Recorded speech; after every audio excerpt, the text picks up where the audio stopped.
All right, so it is time for the playoff prediction series. So we're going to be taking a look at all the play-in round series, and we are going to be predicting who will win the series, looking at some of the goals for, goals against, looking at the power play, the head-to-head matchups, as well as the possible line combination matchups in the series. So starting off today, we're going to be looking at the Toronto Maple Leafs up in Toronto against the Columbus Blue Jackets. And we're going to be taking a look at this series in this video. If you like what we're doing here at Goal Line Hockey, want to see the latest news around the NHL and the rest of this playoff prediction series, make sure to give this video a thumbs up and to subscribe down below. And let's take a look at the Toronto Maple Leafs and the Columbus Blue Jackets. All right, so here we go. So the number 8 seeded Toronto Maple Leafs against the number 9 seeded Columbus Blue Jackets. Now, if you look at based off of the seeding, how close teams are to each other in the standings, this would technically be the closest matchup you could get in the Eastern Conference.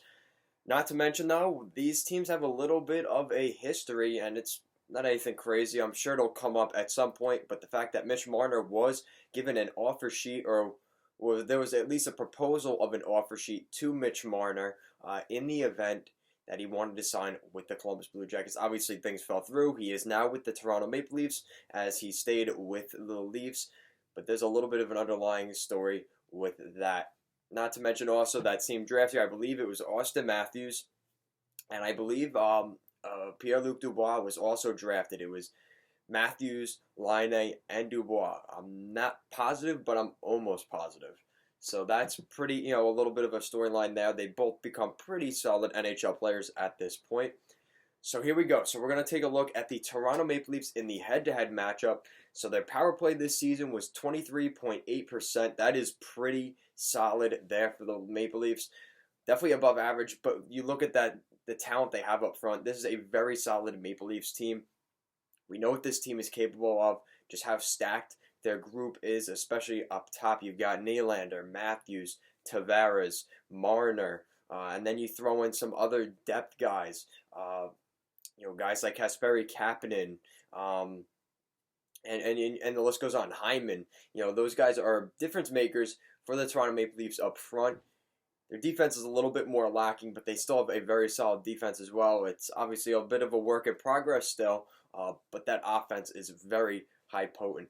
Penalty kill 77% on the season. Not too bad there for the Toronto Maple Leafs.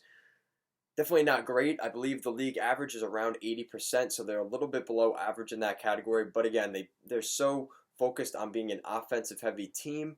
That's unfortunately one of the costs with that. Your penalty kill may not be as good, but they do have some decent penalty killers like Zach Hyman, who is very solid there.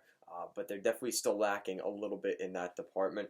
Looking at their record this season, 36 wins, 25 losses, and 9 overtime losses and shootout losses, whatever. That's a pretty solid season for the Toronto Maple Leafs.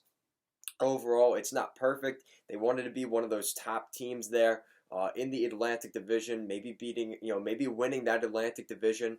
But with teams like Tampa, with teams like Boston, that was going to be a difficult task for the Maple Leafs this year. They were still able to get top 3 in that division. They were still able to edge out the Montreal Canadiens, the Buffalo Sabres, and the Florida Panthers. Ottawa and Detroit, yes, you're in that division, but let's be honest, I don't think they were in competition at that point. So the Toronto Maple Leafs, again, a pretty solid team. The player I am going to be watching heavily in this series is someone you may not be thinking about. I'm not talking about Tavares. I'm not talking about Marner or Matthews or Nylander. Talking about one of the blue liners here for the Toronto Maple Leafs, Tyson Barrie. I think this is a huge opportunity for a guy like Tyson Barrie. He's going into a contract summer. This is his, the end of his contract with the Toronto Maple Leafs. He had a pretty brutal season, to say the least.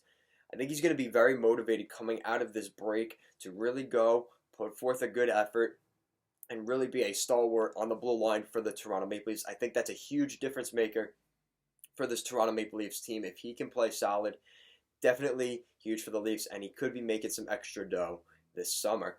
Looking at the Columbus Blue Jackets, their power play 16%, so totally different from the Toronto Maple Leafs. Definitely a little bit of a different tale there. Definitely below average. I believe it's around 18%.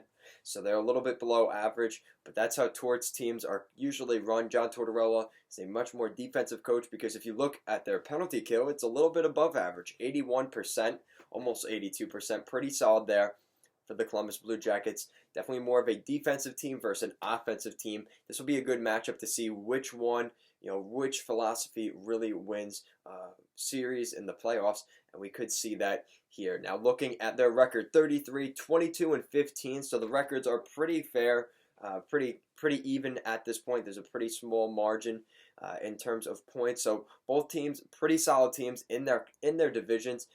Toronto maybe a little bit higher up than the Columbus Blue Jackets in the Metro, which they're more of a fringe team in the Metropolitan Division just because of how stacked that Metro Division is once again this year. And I have the player to watch in this series for the Columbus Blue Jackets. I think it's Elvis Merzlikins. I think this is a key factor for the Columbus Blue Jackets. The goaltending matchup, you look at the head-to-head, you would give the edge to Freddie Anderson and Jack Campbell because obviously Elvis Merzlikins is such a is he a one-hit wonder? Is he going to come back and be as good as he was before the break? They do have Joonas Korpisalo, but he's been down with injury, so he hasn't played in a little while. So it's going to be interesting to see what happens here. I think Elvis Merzlikins, if the Columbus Blue Jackets win this series, whether it's Korpisalo or Merzlikins, whoever the goaltender is, they're going to need them to be good if they even want to have a chance in this series because the Maple Leafs score a ton of goals, and it could be an issue in this series if they are not ready for the amount of high potent offense they will be up against with the Toronto Maple Leafs. So now looking at the season series between these two teams, they were both in October. The first one was a 4-1 victory for the Toronto Maple Leafs, and the second meeting the week before Halloween, the Columbus Blue Jackets got an overtime victory, 5-4 in that game. So both teams head-to-head, they unfortunately did not play. I believe they were supposed to have another 1 or 2 games. That did not happen because of the schedule. But overall, this is going to be an interesting series. They've never met in the playoffs before, so this is a totally new experience for both organizations. And now it's time for my predictions. And this is one of those things where I truly believe the saying, defense wins championships. And if you look at the head-to-head between these two teams, Toronto, much more offensive heavy, much higher caliber offensive players. But if you can't keep the puck out of your own net, I don't think that's going to make much of a difference for the Toronto Maple Leafs. And that's why I have winning in Game 5 in a 3-2 series. I believe it will be the Columbus Blue Jackets. I think the Blue Jackets, as long as their goaltending can hold up against the Maple Leafs' high-potent offense, I really believe that the Columbus Blue Jackets will win this series in 5 games. It's going to be a hard-fought series every game.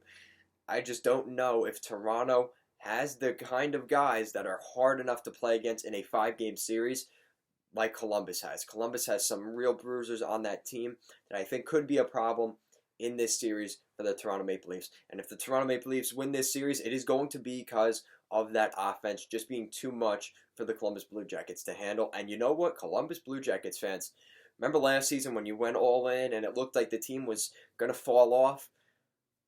They're possibly bringing themselves back, punching a ticket into the top 16 in my prediction. So pretty solid for the Columbus Blue Jackets. So that is it for this video. If you like what we're doing here at Goal Line Hockey, want to see the latest news around the NHL, make sure to give this video a thumbs up and a subscribe down below. Check out the rest of our playoff prediction series as we continue to move along here in the play-in round series. Thank you so much for watching, and have a great day.